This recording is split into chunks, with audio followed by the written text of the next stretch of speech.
I am Eloise Hayes. I am 72, and tonight is the night I learned my place in my own son's story. The air was thick with the scent of magnolias drifting in from the river, the kind of Charleston evening where the sky turns copper before it folds into black. I had worn a pale silk dress and the pearl earrings my mother gave me, thinking they might still mean something. From the front lawn, I could hear the quartet playing under the twinkle of string lights. It was supposed to be a night of family celebration and pride. Instead of being led toward the long table at the center of the reception, I was steered through a side door into a cramped room behind the kitchen. Servers in white shirts moved past me with trays of oysters and champagne. Their shoes tapped against the tile, their voices hushed as they glanced in my direction. The table they pointed me to was wedged between a rolling cart of stacked plates and a swinging door that slammed each time someone carried food to the guests outside. Harper, my new daughter-in-law, swept in, wearing her lace gown, all teeth and diamonds. She stopped near the counter where the servers waited and spoke just loudly enough for her words to carry. "The kitchen help can eat back here." She didn't look at me. Her eyes passed over my shoulder through me as if I were nothing more than wallpaper. A few of the staff shifted uncomfortably, pretending to focus on their trays. I caught sight of Lucas through the open doorway. My son, my only child, stood in a cluster of men discussing some new property deal. His cufflinks gleamed in the light as he adjusted them, nodding and smiling at the right moments. He had seen Harper's little performance. He had seen me. He did nothing. The champagne flute in my hand was cold-beaded with moisture. My fingers tightened around the stem as I felt the weight of the years between us. The laughter from the reception floated in tinny and distant mixing with the clink of glassware. My pulse slowed. My mind cleared. I placed the untouched champagne on the table and reached into my small clutch. The phone felt solid in my hand, a familiar weight. I pressed one number. Victor answered on the second ring. "Cancel the $28 million real estate deal Lucas is planning to announce tonight." My voice was steady, almost gentle. There was a brief silence on the other end, the sound of a breath being taken. "Understood," he said. I closed the phone and slid it back into my clutch. The kitchen door swung open again, letting in a slice of golden light from the reception. I sat back in my chair and listened to the muffled music. Outside, they were dancing, laughing, toasting to a future they thought was already theirs. In that small, overheated room, I let the quiet settle around me. It was not defeat. It was the first move. I was 38 when my husband died, leaving me with a mortgage, a 4-year-old boy, and a heart that felt like it had been hollowed out.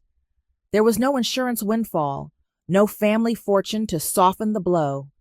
What I had was a dining room table, a second-hand drafting lamp, and a degree in interior architecture I had not used in years. At night, after Lucas was asleep, I would spread out tracing paper and sharpen pencils, telling myself that one day these lines would turn into something solid. Clients came slowly. At first, neighbors who wanted a porch enclosed a cousin of a friend who needed a restaurant facelift. I drafted contracts in the same spot where I set out breakfast, moving cereal bowls to make room for blueprints. Lucas learned early how to nap through the sound of my rotary phone, ringing his small body curled on the couch while I discussed tile samples with suppliers.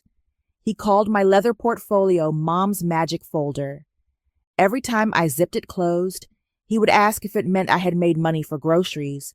By the time he was in high school, Hayes & Co. had grown into a name people knew. Our work was in magazines. I had a staff of 10 and a studio with windows that looked out over the Ashley River. Lucas would stop by after soccer practice, tracking in mud and pointing at sketches pinned to the wall. Back then, I thought we were building it together. When he met Harper, I tried to welcome her. She was sharp, ambitious, and always dressed like she was on her way to a photo shoot. At first, I believed her interest in the business was genuine, but soon I noticed changes. My signature wallpaper collection was suddenly rebranded under a new name. Brochures went out without my photograph, replaced by glossy shots of Harper and Lucas at stage sites. Invitations for the annual Legacy Brunch arrived for board members, investors, and even our junior designers, but somehow never reached me. I told myself it was an oversight, that maybe the marketing team was experimenting with a fresh image.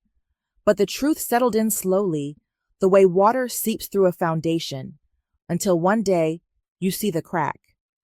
I was still on the letterhead, still asked to smile for the occasional article about women entrepreneurs, but the decisions were no longer mine. Meetings were scheduled without me. Designs were approved in my absence. Clients I had cultivated for decades now spoke of Lucas as if he had dreamed the firm into being. It was not one big betrayal, but a series of small, deliberate erasures. Each one came wrapped in politeness, delivered with a smile that said nothing was wrong. I learned to keep my face steady, to nod in the right places, even as the work of my life shifted further from my hands. That is the thing about loss. Sometimes it does not roar in like a storm. Sometimes it drifts in quietly, moving the furniture around until you no longer recognize the room. 2 weeks before the wedding, Harper's assistant called my estate manager with a breezy tone that made the hair rise on the back of my neck. She said the bride's stylist would be picking up several pieces from the Hayes family vault. She rattled off a list that included my grandmother's sapphire ring, my mother's ivory comb, and a diamond brooch worn in every generation's wedding portrait. She added that I had already given my approval. I had not spoken to her in months. Ruth brought me the message with a look that asked whether she should push back. I told her no. Let them have what they think they are entitled to. Sometimes people tell you exactly who they are when they believe you will not stop them. That night, I imagined Harper in front of her mirror, turning her head to watch the comb catch the light sliding the ring onto her finger like it had been waiting for her. I let the picture settle in my mind. It was useful to know how comfortable someone could get wearing what was not theirs. On the day of the wedding, the air was thick and warm. While the guests were sipping champagne on the lawn, Harper was upstairs in the bridal suite posing for photographs. Cameras flashed as she tilted her head just enough to show the comb and let the ring glitter against her skin. From the doorway, Ruth stood in her navy suit posture, straight voice calm. She said, "Mrs. Hayes requests the return of all heirloom items from her personal vault immediately." Harper laughed in that high way people do when they think they can charm the moment away. She said they were still taking photos, that she would return them after the honeymoon. Ruth didn't move. She held out a small velvet pouch and repeated herself, each word measured. The room went still. A stylist lowered her curling iron. Harper's eyes hardened, but her smile stayed in place. One by one, she removed the ring, sliding it off slowly, and placed it in the pouch. The comb followed her fingers, lingering as if it burned to let it go. Ruth gave a crisp nod and left without another word. 10 minutes later, she placed the pouch in my hands. The sapphire was cool against my skin, the ivory comb smooth from years of use. I closed my fingers around them, feeling the weight return. These were not just ornaments. They were proof of where I came from, and no one could take that from me again. In that moment, I knew my boundaries were no longer up for negotiation. The morning after the wedding, I called Victor and told him to put an immediate hold on all outgoing wedding gift transfers tied to my name. Harper had listed me as the sponsor for almost every lavish item on the registry, from a $10,000 travel fund to custom furniture and luxury luggage. I had never approved a single one. Within hours, the accounts were frozen. Vendors began receiving polite but final notices that no payments would be processed until further review. By the afternoon, the news had begun to drift through Charleston's social circles. It did not appear in the papers, but it moved through the city in low voices over luncheon tables and whispered comments at gallery openings. People said the Hayes matriarch was cleaning house. They said she had finally decided to stop footing the bill for others' ambitions. In the beginning, the tone was curious, even a little shocked. Then it shifted to respect. Former allies of Harper began stepping back. Invitations that had her name printed in gold suddenly went unmailed. One of her closest friends postponed a charity event where she had planned to appear, citing a scheduling conflict no one believed. It was not personal, at least not openly. In this world, people prefer to align themselves with the source of stability. Stability had just changed hands. That evening, I sat in my library, the only room in the house, where the light always seemed to fall in my favor. The air smelled faintly of leather and old paper. Ruth entered with a thin folder and laid it on the desk.